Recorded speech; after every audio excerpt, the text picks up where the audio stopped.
好，各位同學，大家好啊！咁咧，嚟到中午嘅第一課，咁咧入邊咧，我哋就以呢一個列強嘅入侵就開始啦。咁列強嘅入侵咧就嚟自於中期嘅清朝嘅，咁就1840年咁就鴉片戰爭啦。咁鴉片戰爭咧，其實呢一個課題咧，咁我諗初中都讀過㗎啦。咁但係咧，我哋高中咧考核咧嘅重點咧就係、首先第一就係個原因嗰度。咁今堂就會同大家講原因。咁我純粹呢一段短片咧，希望你掌握到個概念嗰個大綱。咁入邊嗰啲細節啊，同埋一啲要背嘅嗰啲嘅即係 details 咧，就靠大家自己背嘅。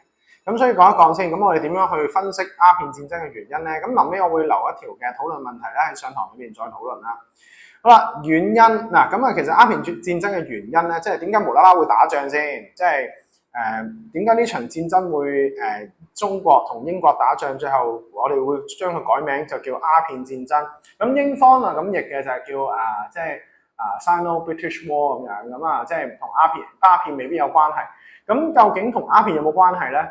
咁同埋啦，第二就係無啦啦點解英國過嚟做生意會搞一下會變咗打仗嘅咧？咁個原因係邊個啱邊個唔啱咧？係啦，咁我哋就要思考呢個問題。咁好啦，嗱，咁我哋咧分三個層次啦，即係我哋分析每一件事發生嘅原因，我哋都可以從一個即係核心，即係從一個一啲好根深蒂固或者係一啲源遠流長嘅原因。咁啊，原因我哋叫原因係啦，即係一啲原因。咁跟住另外啦，第二我哋就會講一啲近因係啦，近因。咁啊呢個太深色啦，淺色啲先。近因。咁咧呢一個近因就係講緊嗰個比較近期，即係由1840年，即係點解會無啦啦由一個大家都互相唔啱，有啲矛盾啦，跟住變成咧繼而動武，咁個過程應該係有啲鬧交嘅情況嘅。咁究竟係咩原因咧？而最後真正打交咧、打仗咧，就其實嚟自個導火線咁樣啊，即係其實咧本身英國同埋中國呢個人本身都有啲大家眼超超唔妥噶啦。咁但係咧，其實件事就未去到白熱化。咁但係跟住之後，最近咧就發生咗一件事，原來佢哋中意咗個女仔喎。咁所以咧，佢哋就關係開始唔好。咁而最後嘅導火線係咩咧？可能咧就有一次咧，佢咧就喺廁所嗰度唔小心撞到佢，咁所以咧就開始要打交啦咁樣。咁嗱，你見到啦呢件事，咁如果要分析呢兩個人打交嘅原因，咁我哋應該要同佢由一開始佢哋大家互相唔啱，有眼神交流嘅時候開始講啦。咁所以啦，頭先嗰啲咧，即係個例子話俾你聽，要點樣理解呢件事。咁好啦，我哋睇翻書咧，咁其實首先我哋講原因咧，就有4個框架啦。咁呢個框架主要都係講貿易嘅。咁我哋睇睇下，咁貿易態度。咁啦，首先第一就係中外嘅貿易態度啦，即係大家做生意咧，即係今日嘅國際關係就即係做貿易係好普遍嘅事。咁但係咧，以往咧即係中國嘅古代咧，其實對外貿易嘅態度嘅諗法咧，同依家係有啲唔同嘅。咁首先我哋就要知道佢究竟係用咩態度去處理對外貿易而產生矛盾。咁首先第一就係中國咧係覺得自己天朝上國。因為都唔怪得佢嘅，因為清朝其實之前即係我哋見到漢唐盛世，咁我哋絲綢之路，我哋咧對外貿易係咩咧？即係我哋中華文化地大物博資源即係源遠流長，咁所以其他國家想嚟學嘢，即係好似以前唐朝參天黑漢道。咁其實好合理啊！咁所以咧，人哋嗰啲紅鬚綠眼嘅英國佬嚟到我哋呢一度，咁梗係嚟即係見識下中國嘅幾咁文明、幾咁繁華係嘛？但係事實上其實唔係，人哋經歷過工業革命，即係人哋咧已經係世界嘅強國，已經有好多嘅新嘅由機器製造嘅嘢。咁所以咧嚟到中國嘅時候咧，中國就以一種即係天朝上國就不假外求嘅態度。咁同埋佢昧於呢一個世界形勢，即係咧佢唔知道世界上咧依家嗰個工業革命嘅情況，咁所以咧就用一個輕視嘅態度，咁就從而產生矛盾啦。人哋英國咧就覺得自己係即係世界強國嚟噶嘛，即係唔能夠忽視噶嘛。咁所以咧呢一個天朝上國嘅態度，家為遠人嘅態度咧，就覺得就同呢一個嘅即係開始產生一啲矛盾。咁第二點啦，就係點解會有咁嘅態度咧？就係源於中國咧，其實不嬲都係以農立國嘅，佢覺得自己自給自足，咁係啊，即係不嬲都唔需要買英國嘅嘢，其實都可以生存到，咁而且仲生活得幾好。咁所以對於對外貿易嚟講咧，即係呢啲可能都係一啲嘅富人嘅奢侈品啦，咁例如皇帝中意呢一個鐘錶咁樣，咁所以咧就其實對外貿唔係太重視。咁相對嚟講咧，英國咧工業革命之後咧，佢哋就要急於尋找呢一個嘅原材料同埋市場，咁跟住開拓佢哋嘅殖民地，因為當時工業革命之後咧，嗰啲機器啊，即係撳個掣就可以生產到好多，生產力好強。咁所以為咗要滿足呢個生產力嘅一個嘅供應，咁所以佢就要揾一啲嘅原材料啦。咁所以就產生咗個矛盾，最後咧就大打收場，變成鴉片戰爭。咁跟住另外啦，亦都同國防有關，就係點解會有咁嘅態度咧？咁就係同呢一個外商之士。咁其實外商係咪主動之士咧？未必係嘅。不過當時咧，即係大家知道清廷咧就喺康熙時期已經開始海禁。咁即係遷海令啊嘛，記唔記得？初中講過。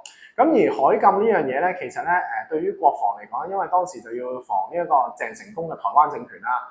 咁之後咧，其實雖然係開放翻呢一個即係呢一個遷界令，但係咧其實同外國通商咧都係只係留翻4個口岸左右。咁而去到乾隆時期更加咧就淨係一口通商啫。咁點解會咁咧？因為咧其實佢哋就驚外國人同埋一啲反清勢力嘅結合。咁所以咧就採取一種閉關自守嘅政策 ，OK， 閉關自守嘅政策。咁但係對於呢一個英國嚟講，咁你就係一口通商係唔夠啊嘛，就喺廣州，佢想賣去首都喎，想賣去北京喎，咁所以呢啲就唔夠啦，咁就開始出現一啲嘅矛盾分歧。咁另外啦，第二樣嘢就係咧嗰啲英商。嗱，其實咧一開始咧，其實係英商自己嚟嘅，即係正所謂天下熙熙，皆為利來；天下樣樣，皆為利往。有錢嘅地方咧，啲人就會去噶啦。咁英商咧就嚟做生意，但係咧嚟到做生意嘅時候咧，就有好多諸多限制，而呢啲限制係清廷嘅政策嚟嘅。當時咧就清廷啦，就有外貿嘅限制政策。有幾樣嘢，第一就係一口通商，獨留廣州粵海關。嗱，個州字唔好寫錯。一口通商就其實中國咁大，但係只係得一個門口開俾呢個外國商人做生意。咁所以啦，當時就覺得英國點解啲銷路唔好啊，或者做生意做得唔夠犀利，最後賺唔到錢啊，解決唔到佢哋嘅問題啊，就源於咧就係因為得一口通商。咁一口通商都唔係最大問題，最大問題咧就係由於國防嘅問題，由於中國對呢一個嘅外貿嘅輕視態度，當時咧佢哋只係准許咧英商咧。就透過公行或者叫13行，即係13個買辦，咁就做中介。佢哋咧就幫手咧就去做幾樣嘢。第一就係嗰個嘅即係嗰啲你要買嘢咁就要經公行，你要賣嘢都係經公行。但係咧你買嘢同賣嘢之間，其實公行嘅買辦佢未必咁真心幫你去推銷一啲產品，或者未必真係幫你用一個原價去採購，佢哋中間一定會有好多嘅成本，有好多嘅花費，例如嗰啲嘅舟居稅啊、糧頭稅啊、泊車錢啊、泊船錢啊咁樣啦。咁跟住另外亦都生日又要買一啲嘅禮物啊，要去同呢個官員打關係。咁另外咧，亦都有呢一個嘅商欠嘅問題。商欠嘅問題係咩咧？就係嗰啲嘅公行咧，經常咧就向呢一個外商賒數、借錢、高利貸，等等，即係放高利貸等等。因為兌換嘅問題啊咁樣咧，咁所以咧好多外商咧都見到呢個情況咧，就蒙受咗好多損失。而再加上公行亦都係即係中國官員同埋嗰啲外商嘅唯一一個通訊嘅機構啦。咁所以咧，當時咧就好多嘅矛盾出現。咁所以嗰班英商咧，最後就唔得啦。希望英國政府可以介入，就由商人嘅角度走到去官方嘅角度，希望英國政府可以介入咧，去改善一啲對中國對外商嘅一啲嘅政策。咁所以呢個情況就慢慢開始出現。好啦，咁跟住另外啦，就有啲嘅頒行嘅禁例啦，即係一啲嘅法律嚟嘅。其中一條，咁其他嗰啲咧，你本書有好詳細嘅。其中一條叫防範外夷規條。防範外夷規條係咩嚟嘅咧？就係有好多嘅規矩咧，就唔俾英商去做。譬如咩咧？唔俾英商喺廣州城過冬，廣州城外就得。即係你要知道嗰啲大城市唔俾你入即係你可以去啲郊區咁跟住另外咧就係唔俾婦女入城啦，跟住另外就係佢唔俾佢哋僱用一啲漢人做雜役啦，跟住另外咧佢哋必須離開啦，要喺船隻上邊啦等等，係啦，好多唔合理嘅要求嘅。咁所以呢啲唔合理嘅要求咧就加深咗咧嗰啲外商咧對即係喺中國做生意嘅不滿。咁再加上咧佢哋就會對呢一個嘅英國官方就施壓，咁所以啦就有個咁嘅情況。好啦，咁喺咁嘅限制同埋即係中國嘅貿易態度底下咧，咁啊自然衍生就第三個論點就係咩咧？就係英國對華嘅貿易嘅地位啦。咁啊呢度啦講講，咁啊講講第二點先啦，就係長期入超嘅問題。咁咧嗱，原來咧英國做生意咧，其實嚟到中國咧，其實佢哋唔係賺錢嘅，佢哋賺唔到錢，攞唔到甜頭。佢知道中國人好有錢，咁啊當時咧即係以白銀交易啦，咁啊銀價咧中國好平嘅，即係資源好豐富，好多白銀。咁但係咧英國嗰啲咧就銀咧係好罕有，咁所以咧其實佢哋咧即係嗰啲外商點解即係咁多限制都好，又唔可以過當咁樣，都要咁遠水路嚟到中國做生意咧？主要原因係因為咧其實中國嘅白銀咧即係平，即係對於佢哋嚟講換一換其實都可以賺好多錢。咁再加上咩咧？就係中國嘅物資係好吸引，咁包括咩咧？就係嗰啲茶葉啊、絲綢啊、瓷器啊呢啲啦。咁啊，佢哋賣翻去一買一賣咧，其實買到翻去好有錢，即係賺好多錢。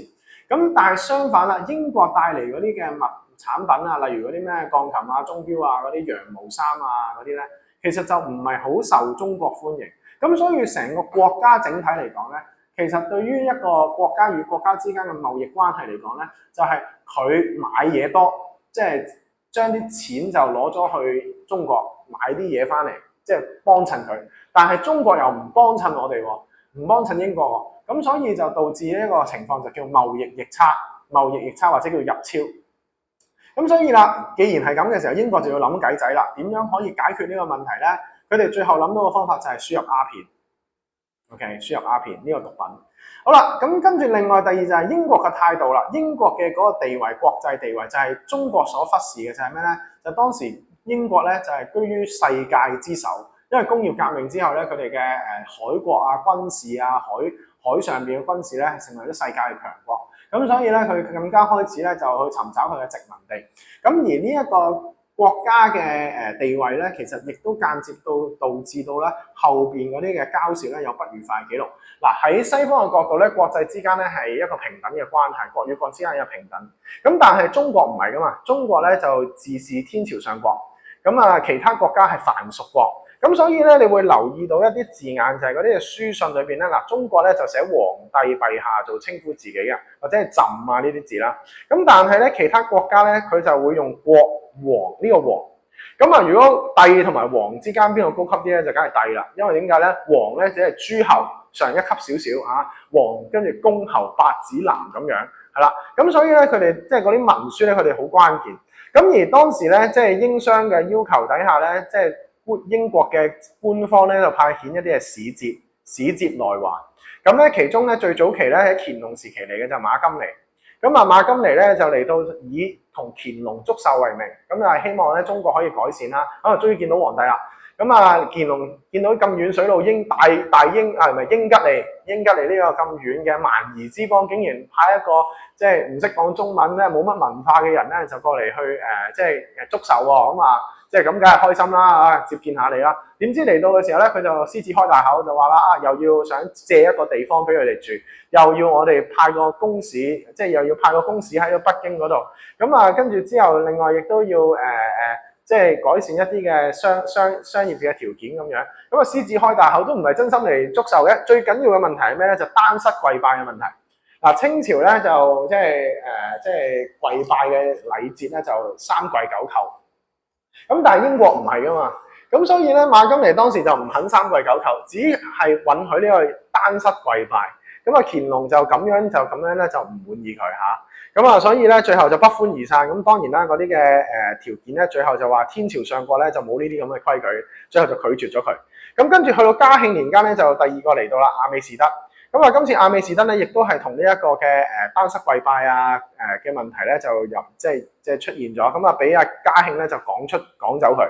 咁跟住去到第3個咧就律奴碑同埋第4個義律啦。咁啊其實咧英國商人同埋英國官府咧嚟到咁耐咧，嗰啲使節咧嚟到咁耐，其實都某程度考察到一啲嘅事實嘅，就係咩咧？就係中國嘅軍事力量咧就比較薄弱。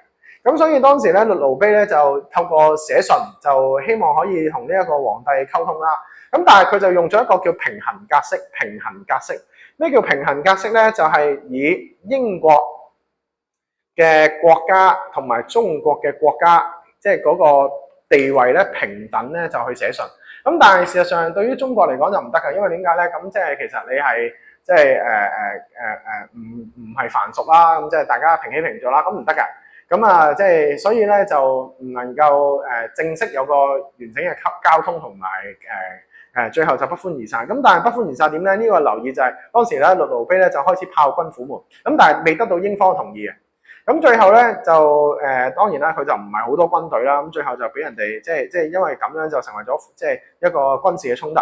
咁跟住另外英國政府咧稍後咧就派咗一個商務總督，一個官府嘅商務總督義律就過嚟咧協調。咁啊最後咧亦都規定咧就即係叫義律咧就亦都要規定佢用平衡格式。咁所以咧嗰個兩者嘅關係咧就好差嘅。OK， 咁所以啦，其實上邊呢度咧就講俾你聽，其實中英雙方就有有啲關係差嘅情況。咁真正打交嘅原因咧，打仗嘅原因咧，鴉片嘅輸入。好啦，咁點解要輸入鴉片咧？頭先講過啦，咁啊就係源於因為嗰個即係英國咧有貿易逆差。咁有貿易逆差，輸咁多錢，蝕咁多錢，咁唔代表你要輸入鴉片噶嘛，係嘛？咁所以其實某程度上呢場係一個不義戰爭嚟嘅。你諗下係咪？即係我賺唔到你錢喎，咁所以我就要賣啲鴉片俾你，賣毒品俾你啦咁樣。咁而當時中國對毒品或者鴉片呢樣嘢係冇乜認識嘅，咁佢哋用洋藥去推銷，咁啊當然一開始就唔使錢啦，或者好平咁送俾你啦。食下嘅時候咧，發覺你上癮啦，咁嘅時候咧就開始咧就不能自拔。咁啊，即係嗰啲煙管啊，開到周圍都係啊。咁跟住之後咧，上至官紳，下至地方嘅販夫走出，跟住再加上官府啊，同埋呢個軍隊啊，全部都吸食鴉片。咁所以咧就導致好多社會問題、經濟問題、健康問題同埋政治問題。好啦，咁講先。咁啊，鴉片其實係咩嚟咧？就係嗰啲嘅罌粟啦、阿芙蓉啦。咁啊，當時係叫咩？即係福壽膏啊咁樣啦，仲用呢啲嘅包裝洋藥去包裝啦。咁官府係未有咁嘅反應去處理。咁但係當佢有反應去處理嘅時候，已經太遲啦。咁鴉片對中國有咩影響咧？第一，經濟。當時咧即係淨係鴉片嘅收入咧，其實就已經白銀1億兩，咁啊佔咗稅收嘅10%，即係一年嘅國家嘅收入1/10。咁啊其實好誇張嘅，咁啊搞到咧白銀外流、銀貴錢賤，跟住之後咧就導致咧社會咧嗰個嘅通貨膨脹問題嚴重，跟住之後好多經濟破產。嗱，頭先阿 Sir 講嗰幾個 term 咧，咩白銀外流啊、銀貴錢賤啊，呢啲係需要記嘅，係需要寫，呢啲係有分嘅。咁跟住另外啦，國民健康嘅問題啦，咁同埋社會治安啊，其實。咁啊，點解咁講咧？因為咧，即係吸食鴉片就會令到人上癮啦、不思進取啦、身體羸弱啦，跟住之後健康導致好大嘅問題啦。再加上佢哋為咗食鴉片啊，就可能就欠下巨債啊、家破人亡啊，跟住之後被逼販賣妻兒啊咁樣。咁呢啲情況時有發生。咁而政治方面啊，就係嗰啲官府啊、官商咧，就開始就走私鴉片啊，同英商勾結啊，跟住之後甚至自己吸食啊。咁跟住另外亦都嗰啲軍隊咧，亦都開始吸食鴉片，令到嗰啲軍事實力薄弱啊等等。咁所以咧，當時咧即係反對得最嚴重嘅就係即係呢一個嚴禁派，其中咧就以呢一個嘅林則徐為首，佢係提出就話啦如果再係咁嘅話咧，其實幾乎咧之後咧好快咧中國就無可御敵之兵，亦都無可作良餉之銀咁樣。咁所以咧就好大問題啦。咁所以當時咧道光皇帝就喺度諗究竟慈禁定係嚴禁咧？慈禁個慈字咧就係張弛有道嘅慈啦。OK， 咁慈禁就係咩咧？就係我就鴉片合法化，跟住之後咧就收啲錢攞嚟補貼咁樣。咁呢個叫慈禁，咁就力度唔係咁大。咁其實道光就唔係好 buy 嘅，因為點解？即係天朝上國啊，冇理由俾你哋咁做噶嘛，係嘛 ？OK， 咁跟住另外嚴禁啦，嚴禁道光就 buy 啦。咁林則徐，林則徐就主張禁煙，道光皇帝就好。就派林則徐去禁煙，咁所以林則徐咧就唔知英方咁勁，係啦，咁啊繼續用一個雷霆嘅手段，去到廣州嘅時候咧就收煙啦，收煙就即係勒令外商就即刻交啲煙出嚟，咁嗰啲商人嚟嘅啫，手無縛雞之力，咁但係跟住收完啲煙之後點解仲要逼嗰啲嘅商人咧就具結，嗱呢個字係重要字眼，具結係咩咧？就係叫佢哋寫承諾書。就要求佢哋唔好再攞鴉片過嚟，如果唔係嘅話咧，就課盡官沒人即正法，課盡沒官人即正法，即係嗰啲貨進，即係嗰啲貨咧就全部俾官府沒收。人即正法係咩咧？個人咧就會被法律去處死或者係收監咁樣，咁就你走唔甩㗎啦咁樣。咁所以其實係一個好大嘅威嚇啦。咁當時咧就將啲鴉片咧就運到去虎門燒煙，咁啊燒咗2萬幾斤咁樣啦。OK 係啦。咁啊，但係咧當時英國商務總督就話：我唔得啦，即係俾你搶咗啲煙啊，攞翻出嚟，咁啊我唔會拒絕嘅。咁跟住之後林則徐咧就話：既然你咁拒絕咁跟住之後就揾官府嘅官兵就包圍當時義律所身處嘅商館，咁啊包圍到滴水不漏啦。咁跟住之後佢哋冇嘢，即係水都冇啦咁樣。咁所以最後點咧就被逼咧就即係義律就好啦，咁就即係交啲煙出嚟啦。咁但係仍然拒絕拒結，跟住之後就自己退出澳門。咁就呢件情況就開始咧去到一個戰爭嘅邊緣啦。點解咧？因為當時義律咧就要求英國政府出兵，咁但係英國政府咧就國會就唔同意，通過唔到，爭少少。咁原因係咩咧？因為咧就當時就覺得即係鴉片戰爭係如果因為鴉片咧就比較不義嘅，咁所以就唔得啦。咁所以咧真正令到英國國會能夠出兵嘅咧就係反而一個外交問題係咩咧？就係呢個導火線啦，林維喜事件。咁當時咧就林維喜一案，咁佢係九龍尖沙咀村嘅一個村民，佢就俾英國嘅一個嘅即係當時咧就俾英國人咧就醉酒咧就所殺。咁當時義律咧就即係鑑於當時清廷嘅法律啦，咁同埋英國嘅法律有所唔同啦，咁佢拒絕交出兇手。咁當時林則徐就好嬲啦，即係你喺中國犯法，即係殺人應該要填命嗱，就係因為殺人填命呢個問題。咁即係所以咧當時就義律就唔交兇手。咁究竟英國人喺中國犯法應該由中國判定英國判咧？呢個就留翻一條伏線，就係之後佢哋傾嘅領事裁判權啦。拒絕交出兇手。